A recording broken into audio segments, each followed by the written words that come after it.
bilang, yang dibilang itu kan sok bakale Cina Londo kari sak judu, Jawa kari separuh kan gitu. Ya itu diambil, yaitu tadi ibaratnya separuh itu kan 50%. 50% itu tergolong adalah Asia Tenggara. Nah, sak judu itu dalam arti 2%. Cina Londo dari sak judu itu 2%. Nah, di kumulatif dunia 5% kan gitu. Makanya kan di dalam Baratayuda Jaya Binangun antara Kurawa dan Pandawa 5, Kurawa 100, perbandingannya adalah 5:100 kan gitu. Jadi ya ibaratnya 100 ya dari 5 gitu aja. 5% dari 100. Berarti intinya akan terjadi pengurangan manusia secara besar-besaran, Mas. Nah, makanya itu kan kita persiapkan sedini mungkin. Jangan terlalu berlarut-larut tergiur dalam kesenangan duniawi. Ya, kesenangan duniawi memang mengenakkan, ya kan? Kita bisa ini, bisa itu, ya kan? Nah, itu malah kita kalau terlalu keduniawian, akhirnya kita menjauhkan dari sifat rasa bersyukur kan itu. Makanya kan ya lebih kita mengenal diri kita sendiri, karena zaman sekarang itu krisis identitas diri, akhirnya apa, krisis kemanusiaan, ya kan. Wong dosa ngarepe dhewe nggak peduli yang itu akanlah merugikan apa buat orang lain atau enggak, yang penting untung. Nah, sekarang kan agak gitu, lo gue cangon, ya kan. Ibaratnya wong Jawa ki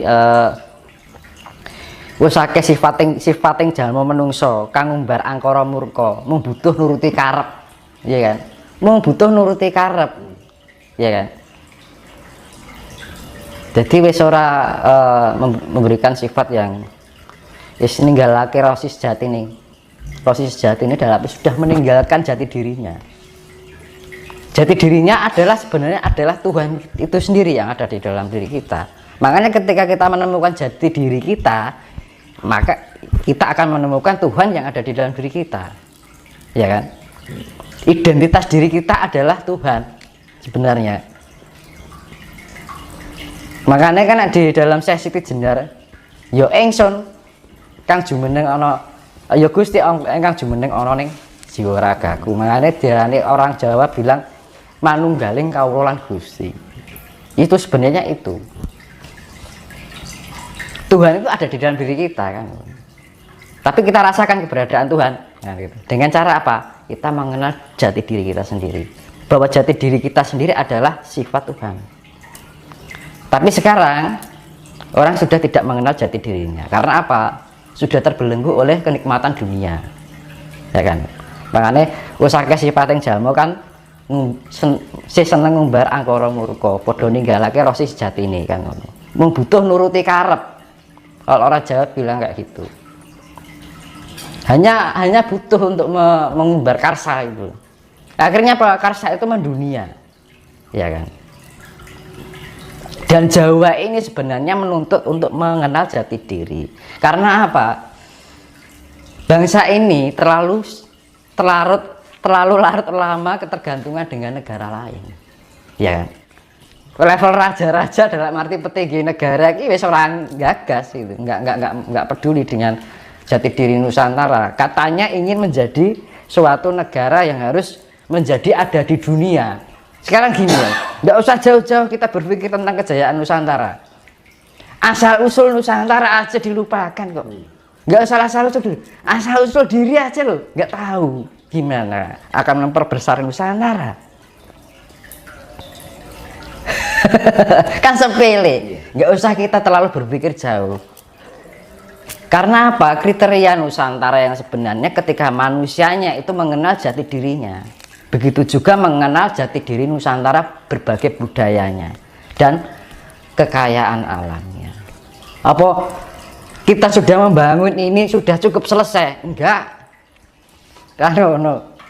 Iya kan? Pesan saya sih kita lebih eling lan waspada ya kan. Dibilang eling lan waspada itu kan eling karo pangucape ya kan, eling dengan pikiran apa yang kita pikirkan, eling dengan apa yang kita rasakan ya kan. Kita harus menjadi pribadi yang mempunyai sifat-sifat Tuhan. Jadi harus sifat Tuhan itu include di dalam diri kita. Jadi segala kehidupan sehari-hari, dari perilaku kita, pola pikir kita, pola rasa kita, pola ucapan kita harus diarahkan pada hal yang sifatnya kasih kan gitu. Karena ini yang dibilang masa penyaringan, biar kita nanti terselamatkan dari yang namanya bencana besar. Bencana besar pasti akan terjadi gitu. Nah, untuk jadi jangan sampai kita posisinya itu tidak siap kan gitu loh. Jadi harus kita mempersiapkan diri kita sendiri sedini mungkin ya, kerep-kerep di atas jam 12 malam melek bengi kan gitu. Kalau kita ya saya bilang tadi hening ya kan, diam, merenung, kemudian hening. Nah, merenung itu apa? Diam itu kan di dalam sebuah ketenangan, di dalam keheningan gitu kan. Terus henung, kita merenungi, sering-sering kita komunikasi dengan diri kita sendiri. Nanti kalau kita sering-sering komunikasi dengan diri kita sendiri, membuat kita itu semakin mengerti. Ya, mengerti dengan kondisi kita, mengerti dengan perasaan kita, mengerti dengan apa yang kita pikirkan, mengerti perilaku kita. Ya kan? Akhirnya apa? Di dalam sifat mengerti itu akan menuntun diri kita di dalam kehidupan sehari-hari, biar kita menjadi lebih layak untuk dipantaskan di peradaban besok nanti. Karena peradaban besok itu ya namanya zaman kesucian, zaman kedamaian dan gitu. Suci kan dalam arti harus mempunyai sifat kasih. Kalau kita mau yang namanya kita olah spiritual, mau ajaran ini ajaran itu, kalau kita nggak bisa menerapkan kasih ya percuma. Karena Tuhan, yaitu tadi kekuatan power dari alam semesta, bahkan dunia global semesta ini dari makro sampai mikro, itu kuncinya adalah kasih gitu. Karena apa ya, itu tadi kembali kita harus mempunyai sifat pemelihara ya. Apa yang kita pelihara pikiran kita dengan baik, pelihara rasa kita dengan baik, pelihara perilaku kita. Kalau kita sudah memelihara itu, kita sama aja memelihara diri kita. Nah, ketika kita memelihara diri kita bagian dari istilahnya memelihara alam semesta ini, mewakili gitu kan, dari diri kita sendiri. Dan itu harus bisa. Kalau ini semua terjadi secara global, dari semua orang yang di muka bumi ini mempunyai sifat seperti itu, maka akan tercipta kedamaian. Tapi secara global ini masih antara sifat buruk dengan sifat damai ini masih condong ke buruknya, ya nggak akan mungkin tercipta kedamaian. Makanya kan jalan satu-satunya ketika ibaratnya gini, kalau bahasa Jawa, hamenangi zaman edan ewo hayo ing pambudi jantraning jagat wis pinasti, ya kan. Berarti kan hamenangi zaman edan ya zaman gila ini yang gitu. Ewo hayo ing pambudi, kita akan berbuat baik aja serba ewo kan gitu kan. Serba canggung kita mau berbuat kebaikan aja, sesuatu hal yang aneh di dalam kehidupan kita. Kadang kita ngolah spiritual aja dikira orang gila kan gitu kan. Ya kan? Kita melakukan pendekatan dengan alam dikira orang stres kan gitu loh, kan aneh gitu kan. Hamenangi zaman edan ewo hayo ing pambudi jantraning jagat wis pinasti kan gitu. Jantraning jagat wis pinasti berarti kalau sudah mencapai tingkat kegilaan sampai ingin berbuat hal yang sifatnya budi pekerti aja dianggap yang aneh gitu kan. Ya akhirnya apa?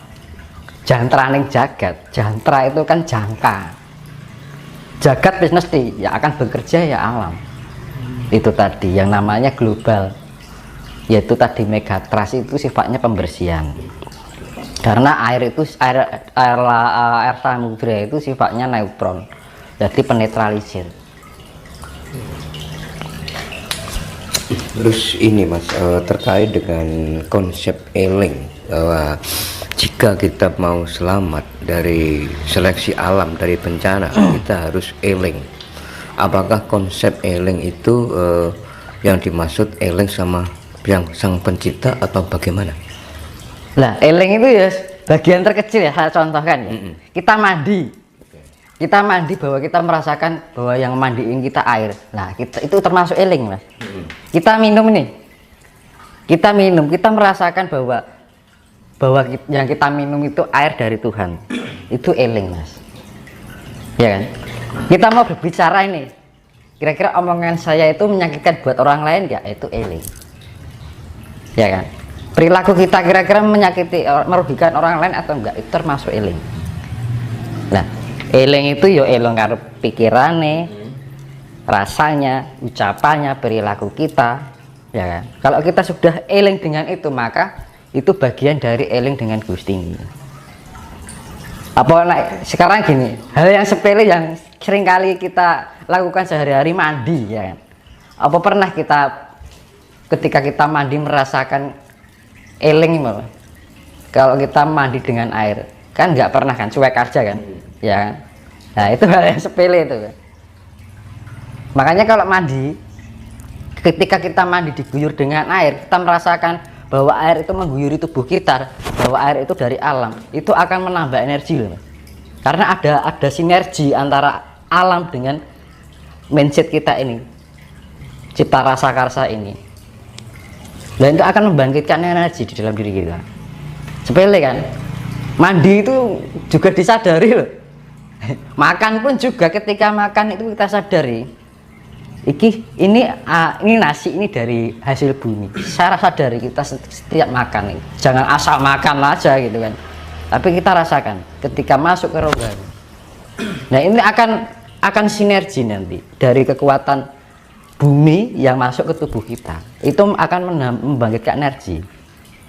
Sebenarnya gitu. Kalau kita ya dari namanya eling itu kan menyadari. Ya.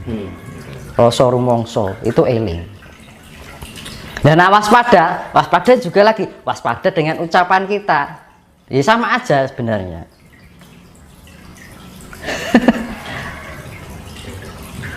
Nah gitu. Karena apa? Ketika kita menyakiti orang lain itu sama saja melukai diri kita sendiri sebenarnya. Karena apa?